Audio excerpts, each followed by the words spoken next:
Hello, good morning. सो इस series में thermodynamics के बारे में जो बताया था कि बेसिक थर्मोडाइनमिक्स की एक सीरीज स्टार्ट कर रहे हैं। कंटेंट दूसरी वीडियो में बताया जाता है कि क्या क्या रखेंगे, तो उसके कंटेंट को स्टार्ट करने का ये पहला वीडियो है। तो उसमें मैं थर्मोडाइनमिक्स को बेसिकली स्टार्ट करने जा रहा हूँ।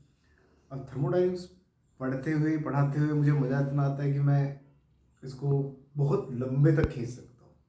तो मैं अगर इसको अच्छे से बनाना शुरू करूँ तो वीडियो बहुत लंबे लंबे बन रहे हैं।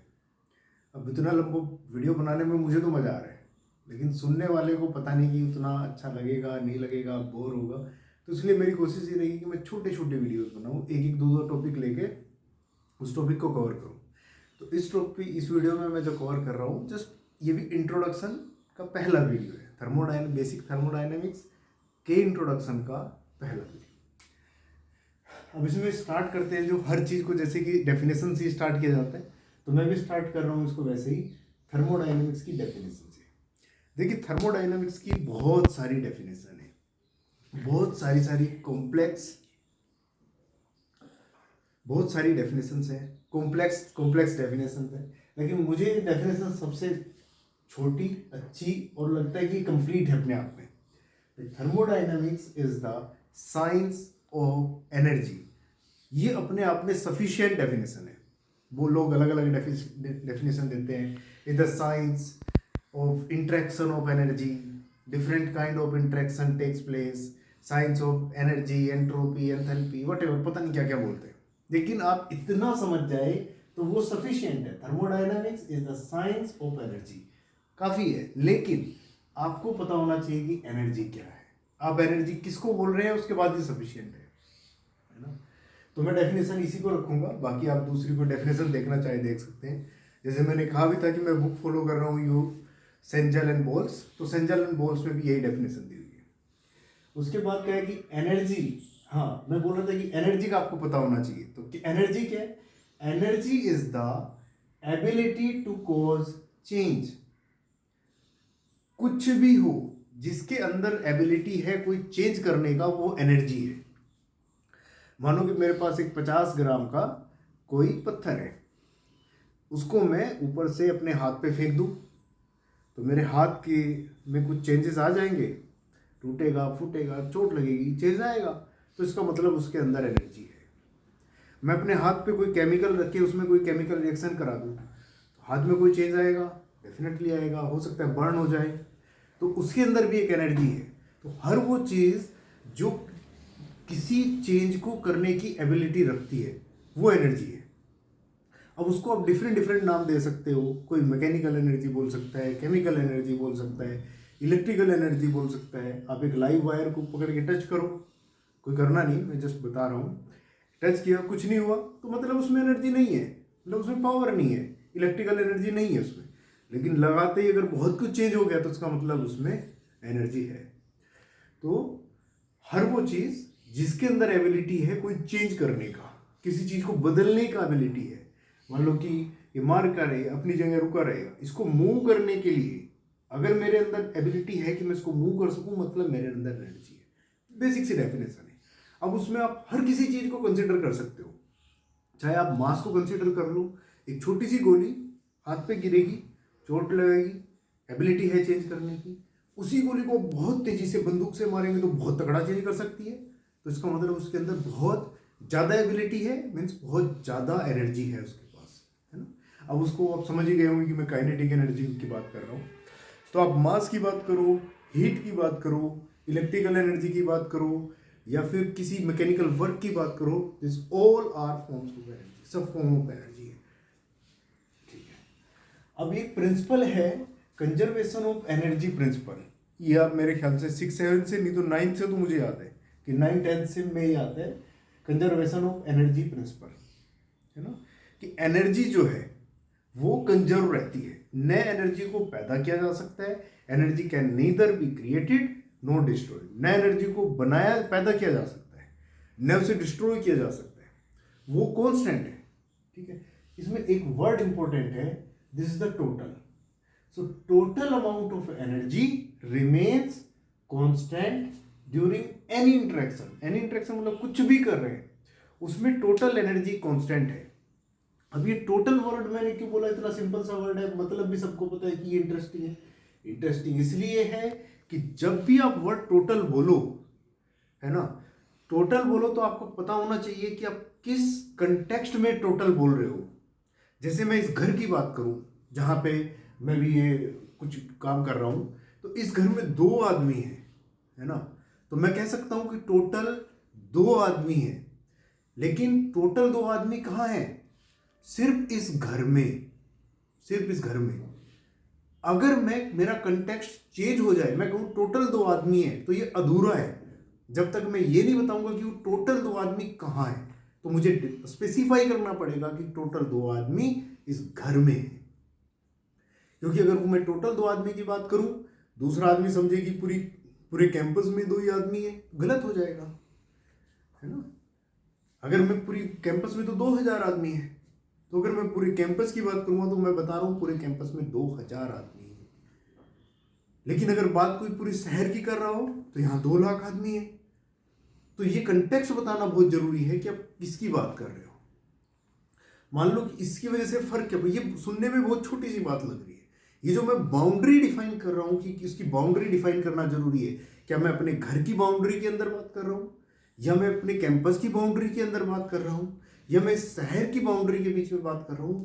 ये जो बाउंड्री के अंदर है, यही सिस्टम है। मैं कल भी बताया था कि सिस्टम बहुत इंपॉर्टेंट चीज है।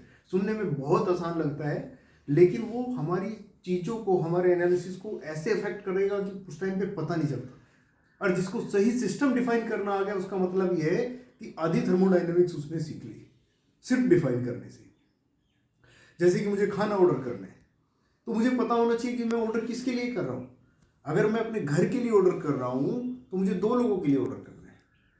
और अगर मुझे इस कॉलोनी को पूरी को ऑर्डर कर रहा हूं, मैं सबको मैं आज पार्टी दे रहा हूं, तो मुझे अपना सिस्टम पता होना चाहिए। ऐसा नहीं कि मैं पार्टी पूरी कॉलोनी को दे रहा हूं लेकिन ऑर्डर 2 लोगों के लिए कर रहा हूं, गलत हो जाएगा ना।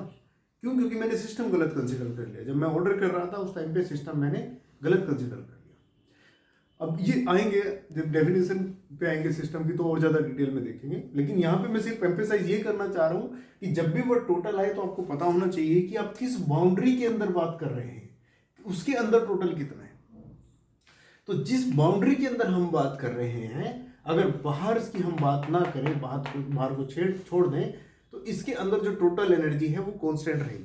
एनी इंटरेक्शन, कोई भी इंटरेक्शन हो, एक फॉर्म से दूसरी फॉर्म में चेंज हो गया, एनर्जी कन्वर्ट हो सकती है लेकिन वो सेम रहेगी, ये आप सबको पता ही है। अच्छा, यहां पे एक चीज और मैं बता रहा हूं कि मैंने लिखा total amount of energy remains constant until unless हम आइंस्टीन जी की बात नहीं कर रहे हैं। अगर हम आइंस्टीन जी की भी बात करेंगे कि मास एनर्जी में कन्वर्ट हो सकता है, तो उस टाइम पे मुझे यहां पे लिखना पड़ेगा total amount of mass and energy combined. Mass and energy combined remains constant during any interaction. लेकिन हमारे बेसिक थर्मोडायनेमिक्स में हम वो कभी कंसिडर नहीं करेंगे कि कोई भी वस्तु या कोई भी चीज स्पीड ऑफ लाइट की स्पीड से वो ट्रेवल कर रही है, तो हम कंसिडर करेंगे कि केवल एनर्जी की ही बात कर रहे हैं। तो total amount of energy remains constant during any interaction. Next आता है एनर्जी बैलेंस। ये एनर्जी बैलेंस, ऐसे ही हम एनर्जी का करेंगे, आगे पढ़ते हैं तो लोग थर्मोडायनेमिक्स में एंट्रोपी का, एंथैल्पी का सॉरी वहां भी करते हैं। तो ये है कि किसी भी सिस्टम में एनर्जी एंट्रिंग, इनपुट जो आप दे रहे हो, इनपुट माइनस आउटपुट, इनपुट और आउटपुट का जो डिफरेंस है वही उस सिस्टम में एनर्जी चेंज करता है। ये एक तरीके से पहला प्रिंसिपल भी है, फर्स्ट लॉ ऑफ थर्मोडायनेमिक्स भी यहीं से आता है। तो ये सिंपल है। जैसे कि मान लो कि आप 50 कैलोरी इनपुट दे रहे हो अपनी बॉडी को, 50 कैलोरी का आपने खाना खाया और शाम को जाके आप दौड़ के आ गए, 50 कैलोरी आप वर्कआउट करके आ गए, तो आपकी बॉडी में डेल्टा ई मतलब चेंज कितना होगा? 0 होगा, कोई चेंज नहीं होगा आपकी बॉडी में, जैसे वो वैसे के वैसे रहोगे। लेकिन अगर आप 150 किलो कैलोरी आपने खा लिया, इनपुट दिया अपनी बॉडी को 150 कैलोरी का, वर्कआउट करके आए 50 कैलोरी का, तो आपकी बॉडी में 100 कैलोरी का एनर्जी चेंज हो गया। वो एक्सिस में है, मतलब बॉडी पे फैट धीरे धीरे इकट्ठा होना शुरू होगा, है ना। आपको ज़्यादा डॉक्टर के इधर जाने की जरूरत नहीं है, वेट लूज करने के शॉर्ट ट्रिक इन पे जाने की जरूरत नहीं है। आप थर्मोडायनेमिक्स समझो, एनर्जी बैलेंस समझो, इतना काफी है। इसलिए बोलते हैं थर्मोडायनेमिक्स हमारे डेली यूज की चीज है। थर्मोडायनेमिक्स कोई रॉकेट साइंस नहीं है। डेली आसपास की चीजों में हम थर्मोडायनेमिक्स लगाते हैं। हर चीज में थर्मोडायनेमिक्स आप देखना शुरू करें। वहीं अगर आप 50 कैलोरी का एनर्जी इनपुट लेते हैं लेकिन वर्कआउट ज्यादा करके आते हैं, तो आपकी बॉडी में माइनस का चेंज होगा। माइनस का मतलब कि बॉडी में जो स्टोर्ड एनर्जी थी पहले से वो यूज हो जाएगी, जो स्टोर्ड फैट था वो धीरे धीरे कम होना शुरू हो जाएगा। तो ये एनर्जी बैलेंस इस तरीके से करते हैं, ये इंपॉर्टेंट चीज है। अच्छा, ये 2 लॉज है थर्मोडायनेमिक्स में, मैंने बताया था 4 लॉज हैं, जीरो, फर्स्ट, सेकंड, थर्ड। तो जो जीरो है उसकी बाद में बात करेंगे। फर्स्ट और सेकंड दोनों लॉ ऑलमोस्ट एक साथ ही आए थे। उसमें first law basically energy conservation ही है, बेसिकली एनर्जी कंजर्वेशन ही है। लेकिन इसमें इसके साथ साथ एक चीज है कि ये डिफाइन करता है कि एनर्जी जो है कंजर्व तो रहेगी, लेकिन ये बोलते हैं कि energy is a thermodynamic property. अब ये प्रॉपर्टी क्या होता है, ये जब प्रॉपर्टी की डेफिनेशन देंगे तब थोड़ा और डिटेल में बताऊंगा, अभी के लिए सिर्फ इसको इतना ही याद रख सकते हैं। जबकि सेकंड लॉ क्या कहता है कि एनर्जी जो है वो क्वालिटी भी है और क्वांटिटी भी है। जैसे कि मेरे पास 100 रुपये हैं, मेरी जेब में भी 100 रुपये हैं, तो 100 रुपये क्वांटिटी है, लेकिन उन 100 रुपये की क्वालिटी भी हो सकता है। क्वालिटी कैसे हो सकते हैं कि मान लो 80 रुपये मैंने उधार ले रखे, 20 रुपये मेरे अपने हैं। यह हो सकता है किसी के पास 100 रुपये अपने के अपने ही हो, तो इन दोनों की क्वांटिटी सेम है लेकिन क्वालिटी में डिफरेंस है ना। या फिर ऐसा हो सकता है कि एक मेरे पास 80 रुपये का एक चेक रखा है और 20 रुपये मेरे पास कैश में है, तो इन दोनों की क्वालिटी में डिफरेंस है। 20 रुपये में तुरंत खर्च कर सकता हूँ, 80 रुपये के लिए मुझे सोचना पड़ेगा, क्वालिटी में फर्क है। तो एनर्जी की भी ऐसे ही डिफरेंट क्वालिटी होती है, क्वांटिटी भी होती है। किसी को हम बोलते हैं कि हाई क्वालिटी की एनर्जी है, मीन्स हाई ग्रेड एनर्जी है। किसी को बोलते हैं लो क्वालिटी की एनर्जी है, मतलब कि लो ग्रेड एनर्जी है।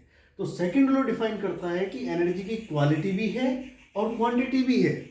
एक एनर्जी है हीट एनर्जी, दूसरी एनर्जी है सपोज मैकेनिकल एनर्जी। तो बोलते हैं कि मैकेनिकल एनर्जी ज़्यादा अच्छी क्वालिटी की एनर्जी है। इवन दो अगर मैं हीट एनर्जी की बात करूं, हीट एनर्जी अगर आपके पास 100 जूल है और मैकेनिकल एनर्जी भी आपके पास 100 जूल है, तो ये बोलते हैं कि क्वांटिटी सेम है लेकिन दोनों की क्वालिटी में डिफरेंस है। वो सेकंड लॉ जब पढ़ेंगे तो और ज़्यादा अच्छे से इसको देखेंगे। ये तो energy has a quality as well as quantity. और सेकंड चीज क्या कहता है कि नेचर में जितने भी प्रोसेस हो रहे हैं उनके ऊपर डायरेक्शनल कंस्ट्रेंट है। डायरेक्शनल कंस्ट्रेंट का मतलब ये हुआ कि कोई प्रोसेस, ये कह रहा है कि नेचर में नेचुरल प्रोसेस, जैसे पानी है, अगर आप उसको हाइट से पानी को किसी भी ऑब्जेक्ट को ऊपर से गिराओगे तो वो डेफिनेटली नीचे आ जाएगा, उसकी एक डायरेक्शन है नीचे आने की। पानी ऊपर से नीचे फ्लो करेगा लेकिन नीचे से ऊपर कभी फ्लो नहीं करेगा नेचुरली। आप चाहे तो उसको पावर देके ऊपर भेज सकते हैं, पंप कर सकते हैं, वो एक अलग इशू है। लेकिन नेचुरली नेचर में जितने भी प्रोसेस होते हैं, सब प्रोसेस, कोई भी प्रोसेस इस थर्मोडायनेमिक्स के या नेचर के लॉ से बाहर नहीं है। तो कोई भी प्रोसेस है उसकी एक डायरेक्शन है कि वो ऊपर से नीचे आ सकता है लेकिन नीचे से ऊपर नहीं जा सकता, है ना। तो ये सेकंड लॉ इस चीज के कंस्ट्रेंट को बताता है, फर्स्ट लॉ नहीं बताता, इसलिए सेकंड लॉ फिर इंपॉर्टेंट हो जाता है। तो वो डायरेक्शन हमारे लिए इंपॉर्टेंट हो जाती है। डायरेक्शन इंपॉर्टेंट इसलिए हो जाती है कि मान लो आप कोई प्रोसेस या कोई सिस्टम डिजाइन करना चाह रहे हैं, तो उसमें आपको पता चलेगा कि आपको नहीं पता था सेकंड लॉ का, आपने डिजाइन किया कि ऐसे इस चीज को मैं इसमें कन्वर्ट कर सकता हूं, तो ठीक है। दूसरे ने किसी ने कहा मैं इसको इसमें भी कन्वर्ट कर सकता हूं, ठीक है। लेकिन सेकंड लॉ एक बाउंड्री डिफाइन कर देता है, एक डायरेक्शन डिफाइन कर सकता है कि आप इस चीज को इसमें तो कन्वर्ट कर सकते हो लेकिन रिवर्स नहीं कर सकते। तो जिसको पता होगा कि हाँ ये नेचर का लॉ है, नहीं कर सकते, तो उसमें अपना टाइम, एफर्ट, मनी वेस्ट नहीं करेगा, क्योंकि कितनी भी आइडियल कंडीशन हो जाए वो डायरेक्शनल कंस्ट्रेंट रहेगा ही रहेगा। आप उसको नहीं कन्वर्ट कर सकते तो नहीं कर सकते। अब उसके बाद डायरेक्शन का पता चला।